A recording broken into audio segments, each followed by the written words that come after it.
ಇವತ್ತು ನನಗೆ ಮನೆ ಇಲ್ಲ, ನಿನಗೆ ಸರ್ಕಾರಿ ಜಾಗದಲ್ಲಿ ಬಂಗ್ಲೆ ಇದೆ, ಬೇಕಾದ್ರೆ ನೀನು ಸರ್ಕಲ್ ಎಲ್ಲಾದ್ರೂ ಕರಿ, ನಾನು ಬರ್ತೀನಿ. ಯಾವ ದೇವಸ್ಥಾನಕ್ಕಾದ್ರೂ ಕರಿ.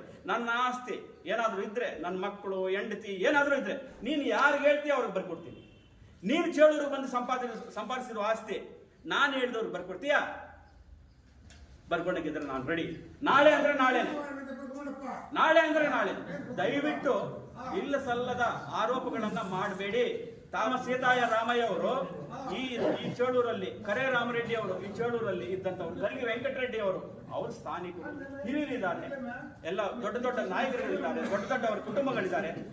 ಆ ಕುಟುಂಬಗಳಲ್ಲೂ ಆ ಕುಟುಂಬಗಳು ಗೊತ್ತು. ನಿನ್ಗೇನ್ ಗೊತ್ತು? ಮೊನ್ನೆ ಬಂದಿದ್ಯಾ? ನಮ್ಮನ್ನೆ ಯಾವೂರು? ಯಾನಾ ಕೊಡ್ಕು, ಈನಾ ಕೊಡ್ಕು, ಆನಾ ಕೊಡ್ಕು, ಇವೇನಮಯ್ಯ మాట్లాడే భాషలు నువ్వు. మేము ఇది కావాలని వస్తే అడిగితే ఆ నా కొడుకు తెలుసునన్నా, ఆ నా కొడుకు చూపిస్తాడంటున్నా. ఏమయ్యా మా అమ్మగారు ఇంకోటి మాట్లాడతారు. ఈ మాటలు నీకు అవసరమా? అరే మేము మాట్లాడేది అనుకో వద్దు. మన్నరే మీరు పెద్దోళ్ళు, అంతా తెలుసు. నీ రాజకీయ ఇతిహాసము జనాలకు తెలుసు. నీకేమింటే అదెంత పువ్వుకి మోక్షము దేవుని దగ్గర ఉంటారంట. నువ్వెంత కాంగ్రెస్ పార్టీలో ఉండవో, ఎంతో టైం నీ జనాలు ఇదైతా ఉండారో, మేము రెండు సీల్ పోతా ఉంటే ఎప్పుడు నీకు ఎమ్మెల్యే చెప్తా ఉన్నాడో అది మోక్షంగా ఉంది అంతే. నీ సొంతము స్వతంత్రము నీది ఏమీ లేదు. ఏమన్నా ఉంటే రా, నువ్వు నేను తగులుతాం జిల్లా పరిషత్ తాలూకు పంచాయతీ. అప్పుడు నువ్వు నిజమైన అప్పుడు నేనేమైనా సోలిపోతే నా కొడుక నువ్వు ఈ ఊర్లోనే ఉండకూడదు, నేను ఈ ఊర్లో ఆడ ఉన్నాను, ఆడ కూడా ఉండకూడదు, కర్ణాటక ఇడిచిపెట్టి పోనే పోతా.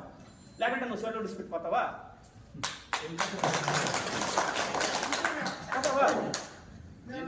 ಮಾತಾಡೋದು ಪತ್ರಿಕಾ ಮಾಧ್ಯಮದವ್ರೆ, ಇದಿಷ್ಟೇ ನಮ್ಮ ಇದು. ಬೇಡ, ಇಲ್ಲಿಗೆ ನಾವು ಮಾನ್ಯ ಶಾಸಕರಲ್ಲಿ ಮನವಿ ಮಾಡ್ತೀನಿ. ಇಂಥ ಚರ್ಚೆಗಳು, ಇನ್ನೊಂದು ಮತ್ತೊಂದು ಮೀಡಿಯಾಗಳು, ಪ್ರತಿಭಟನೆಗಳು ಬೇಡ. ತಾವೇ ದೊಡ್ಡ ಮನಸ್ಸು ಮಾಡಿ ಒಂದು ಸಭೆಯನ್ನು ಕರಿ, ಎಲ್ಲರೂ ನಾವು ಬರ್ತೀವಿ. ನೀವು ನಮ್ಮೆಲ್ಲರ ಶಾಸಕರು, ಪಕ್ಷ ಬೇರೆ ಆಗಿರ್ಬೋದು, ರಾಜಕಾರಣ ಬೇರೆ ಸಮಯದಲ್ಲಿ, ಈ ದಿನ ಏನೂ ಇಲ್ಲ ಮಾಡಿ